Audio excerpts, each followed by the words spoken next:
Bună! Bună!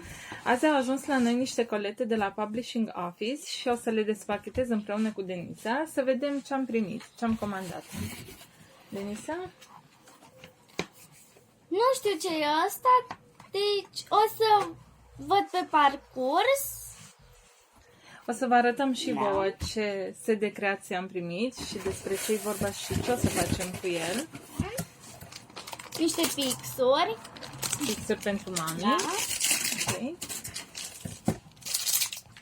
Niște măști de colorat.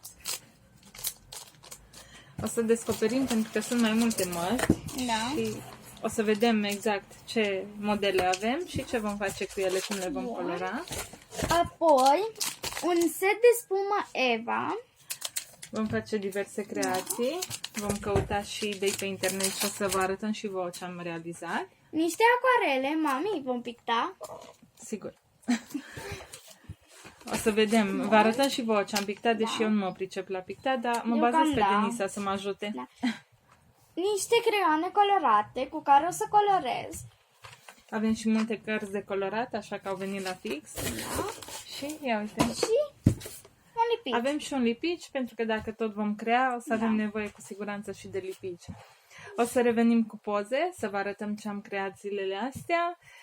O să scriu și un articol pe blog, să vă povestesc mai multe despre ce am făcut și poate vă mai trimitem și videouri să vedeți cum lucrăm. Da.